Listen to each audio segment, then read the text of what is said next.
When it's Israel, you know they're raped. But when it's Russell Brand, you don't know. Them. When it's Russell Brand, you don't know if they're raped. There's no comparison between Russell Brand and what's happened. It's the same thing. It's a rape allegation. It's the same thing. Why are you stuttering? I'm not stuttering. All rape allegations are exactly the same. This is so stupid. And their life is in danger. So when Trump says those words, it's actually an attempt to fight this reality that is coming. And you can say this is the last moment where the Western civilization can still make a choice and decide what direction they will go.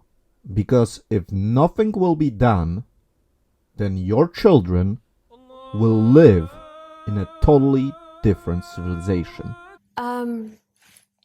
Honestly, in the 21st century, I do not think Islam and human rights are compatible. I think it's a massive clash of civilizations, just because the basic, primary source texts of Islam do not even equate the two genders. There's a massive discrepancy. Men have a right over women. And so there's no way you can use this as a basis of human rights in this day and age. Sick of being the monster out of my head, under my bed. Think you're something out of my nightmares. Standing right there. But if I lay down and I play dead and I stay dead. So guys, listen to those words, and after which I will comment on the meaning. And just as I did before, we will keep radical Islamic terrorists the hell out of our country. We're going to keep them out of our country. We were keeping them out. I'll also be implementing strong ideological screenings for all immigrants coming in. If you hate America, if you want to abolish Israel, if you sympathize with jihadists, then we don't want you in our country, and you're not going to be getting into our country. Guys, we are entering a cultural and religious war. Those that don't see it are only fooling themselves. Look at this map. This shows you the countries where the majority of population is Muslim. When Hamas terrorists crossed over the border with Israel and murdered 1,400 innocent people, they destroyed families and entire communities.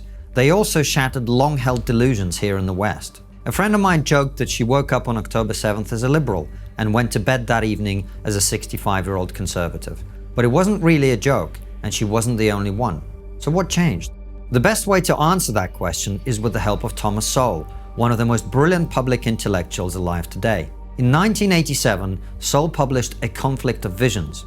In this now classic, he offers a simple and powerful explanation of why people disagree about politics. We disagree about politics, Sowell argues, because we disagree about human nature. We see the world through one of two competing visions, each of which tells a radically different story about human nature.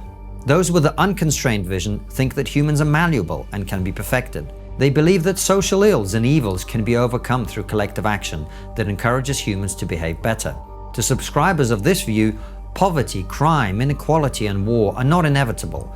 Rather, they're puzzles that can be solved. We need only say the right thing, enact the right policies, and spend enough money, and we will suffer these social ills no more. This worldview is the foundation of the progressive mindset. By contrast, those who see the world through a constrained vision lens believe that human nature is a universal constant. No amount of social engineering can change the sober reality of human self-interest, or the fact that human empathy and social resources are necessarily scarce. People who see things this way believe that most political and social problems will never be solved, they can only be managed. This approach is the bedrock of the conservative worldview. The barbarism of Hamas and the explanations and celebrations throughout the West that followed their orgy of violence have forced an overnight exodus from the unconstrained camp into the constrained one. Many people woke up on October 7th sympathetic to parts of woke ideology, and went to bed that evening questioning how they had signed on to a worldview that had nothing to say about the mass rape and murder of innocent people by terrorists. Because if you will travel to an Islamic country, you will immediately see that this country is functioning differently than what are you used to. Guess why democracy never worked in countries that became Muslim? it does not work, because if you implement this religion, the religion of Islam, there are certain intrinsic characteristics of this religion that prevent the society to become democratic. It's a very different structure that is built on hierarchy, that goes from top to bottom. And the people at the bottom have limited rights, and they need to be subordinate to the leaders. This is why when you look at the structure of many of the Islamic countries, Muslim countries, let's say Middle East, there is a very strong hierarchy of the society. And really, a lot of those countries are in chaos. And the only way to function in those countries is if you have a strong leader that will decide everything. And you could say a dictator. Well, look at the country of Egypt. Look at the country of even Saudi Arabia. This is ruled by a ruling family, princes that decide everything. And the normal people don't have real power in those countries. And when I say real power, I mean things like deciding the direction of the country by, for example, voting. If a prince, a king, decides something and he wants it to happen, the people don't have a say in that. Of course, they have some freedoms. They can go to a shop, they can get money, they can do something, but it must be under the supervision of the leader. And really, the real problem is that those two civilizations do not work with each other. The Western world, which is again built on this Judeo-Christian foundation, does not work well with the other type of civilization built on the religion of Islam. And this two, when the two civilizations meet, they crash with each other, and there is a lot of conflict, a lot of tension. That's why we see a lot of cities in Europe, in France, that have those, you could say, ghettos, where the Muslims are concentrated and they do not integrate well with the rest of the society. And as the Muslim religion will grow, the civilizations that the Western world knows will be challenged. The way you know, the way you think, the way you lived your life will be challenged. And for some of you, it will be a dramatic experience. Why? Why are you wearing clown makeup? Why you got a clown nose? Amazing. Anyways, here's a peaceful protest, which has, of course, nothing to do with anti-Semitism.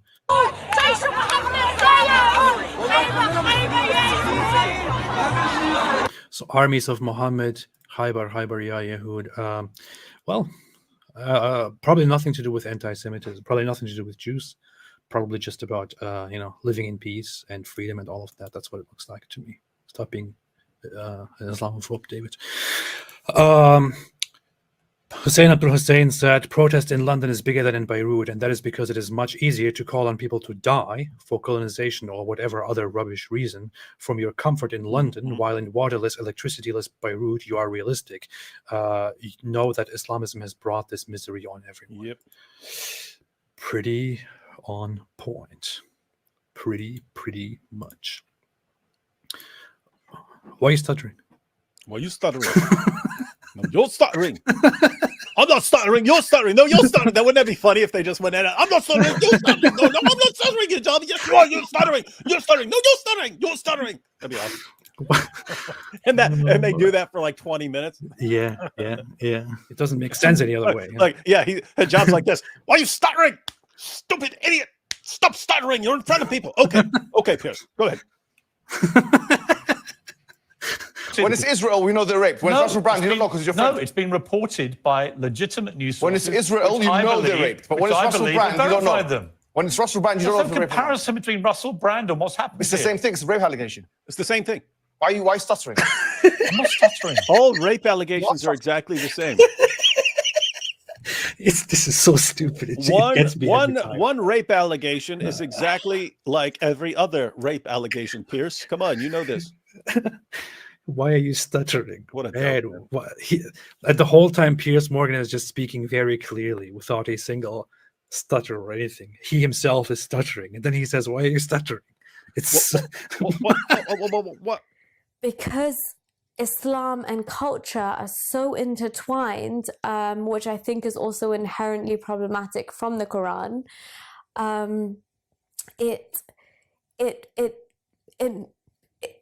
People are scared. People are scared to like the people I've met, in terms of their reactions to what I'm saying, has been almost threefold.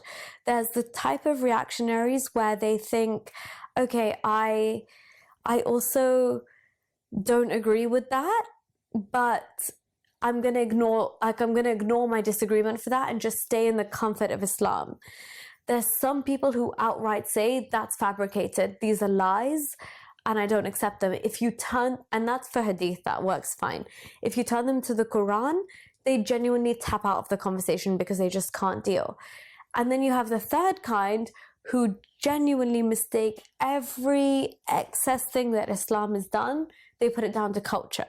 And they say that's not Islam, that's culture. So you're like fighting on three fronts almost. You're fighting on people who are saying, that's fabricated. You're fighting on people who are saying, I disagree, but I'm still a Muslim. And you're fighting people who say, that is, I disagree with that, but what am I supposed to do? And they're happy. So all of it comes down to, literally, ironically, the first word of Islam, Iqra, read your scriptures. Because this is exactly how I was. And I feel like I just saw a Twitter post earlier today on my way here that progressive Muslims are just stuck in the middle. They're just in denial.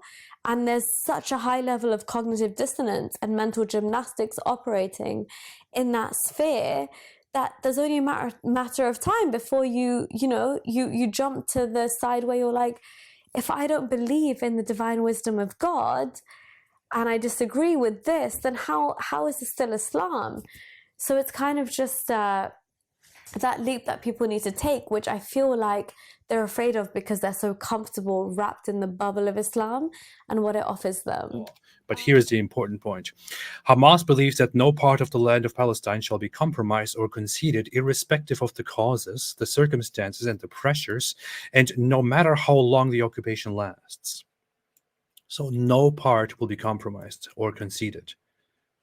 And they already remarked that all of Palestine means all of Palestine, so no Israel. Hamas rejects any alternative to the full and complete liberation of Palestine. From the river to the sea, meaning all of it, no Israel. However, without compromising its rejection of the Zionist entity, and without relinquishing any Palestinian rights, Hamas considers the establishment of a fully sovereign and independent Palestinian state, with Jerusalem as its capital along the lines of the 4th of June 1967. With the return of the refugees and the displaced to their homes from which they were expelled to be a formula of national consensus. Now, it looks like, when you just read this part, it's such an, I don't know, sneaky, evil, messed up agenda here, but it looks like when you read this part, so they could agree to a two-state solution, to a 1967 border solution. But how messed up is it? This is in the same article here. It says, we will not ever recognize Israel. We will not give ever any part of Palestine from the river to the sea. But we agree, for now to agree to a Palestinian state along the 1967 borders. So what this basically means is, yes, we would, accept a small Palestinian state along these borders, and for all the refugees to return to all of their homes, including in Palestine and in Israel. And then we will still aim to take all of it later on. Like, if you are in Israel's place, why in the world would you accept this? Why in the world would you accept this? Why in the world would you agree to give them a state when they say, yeah, this is only temporary. Later, we're going to take all of it and kick you all out. It's insane. This is the Hamas agenda. Honestly, in the 21st century, I do not think Islam and human rights are compatible. I think it's a massive clash of civilizations, just because the basic, like, primary source texts of Islam do not even equate the two genders. There's a massive discrepancy. Men have a right over women. And so there's no way you can use this as a basis of, like, human rights in this day and age. I feel like anybody who even considers themselves like so-called feminist, even at the, like, lowest scale where you just feel like you belong on an equal footing to men and you deserve equal rights, Islam itself tells you in its primary texts that you are worth half of a man. Your word is worth half of a man. You have to cover up because your entire identity is based on, like, what you can sexually give a man. That's it. That's it. Your entire marriage. Like, before this, I genuinely used to believe in, like, a nikah, and it's like, you know, marriage under God's eyes. But reading into it, like, when you read into all of these things, nikah means, like, sexual intercourse. It's from the root word of, like, the nkh in Arabic, which is nikah, which is literally sexual intercourse. So the man is paying you contractually to benefit from your sexual services. That's essentially what it is. And I know a lot of women wouldn't like to hear that, and they wouldn't like to see that in their research, but that's what it is. So you can argue till the cows come home that, like, the hijab is empowering and this and that, but again, if you have the audacity to look into the roots of why hijab was ordained for women, you would see that it all results from a place of misogyny and patriarchy and reducing a woman to her sexual worth. That's absolutely it. Like, remember I told you where George Zayag did that? That guy was hilarious. Who? I told you about it. I told you about it before, but everyone, this is one of the funniest things ever. So George Zayag, he's a Christian street preacher. He's an Arab Christian from Sudan, moved to the US, and he just goes out to mosques and starts having discussions with Muslims outside of mosques. And one day said he's having discussion with people, and then an angry guy came outside and he starts going, "That's why your priests are pedophiles. That's why your priests are pedophiles." And George goes, "Sorry, I'm not a Catholic, but let me show you something." And he had Sahih al-Bukhari in his van. He goes and gets it, and he goes, "Look here, it says that your prophet has sex with a 9-year-old girl. So if anyone's a pedophile, it's Muhammad." The guy punched him in his face. Bam! Right? So George goes to the police and tells the police, "Hey, you know, this guy punched me in my face, blah, blah, blah, blah, blah." Police won't do anything. Police won't do anything.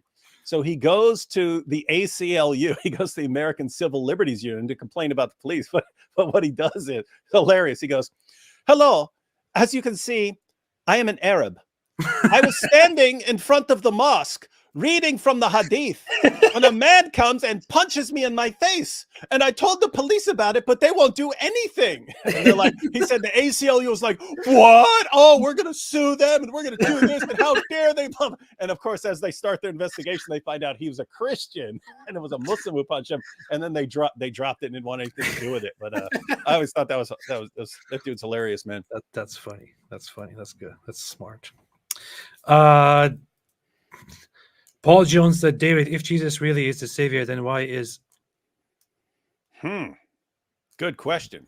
You know, there was an attempt to bring a democratic government in those countries.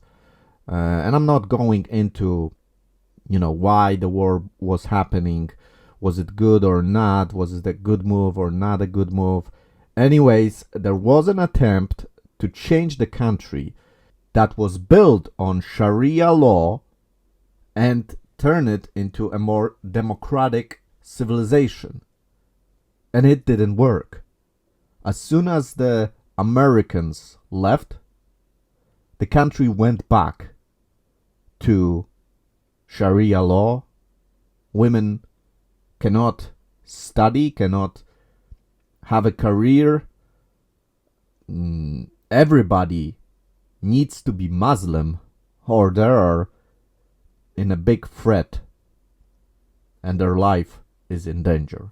So when Trump says those words, it's actually an attempt to fight this reality that is coming. And you can say this is the last moment where the Western civilization can still make a choice and decide what direction they will go. Because if nothing will be done, then your children will live in a totally different civilization. A civilization ruled by Islam. So it's really a wake-up call. And Trump's words are not just some words that are, anti-Islamic just because he doesn't like Islamists, but it actually is an opposition to certain mechanisms that are already happening. And if you don't do anything, they will overcome you. Got me coming back for more, even when I've been screwed. Dolls full of pins, pierce my heart straight through. I got issues in my head, I like you in my bed, but you keep me on red. Oh, everything is like a test, I better not text or I'll come off desperate. But if I lay down and I play dead and I stay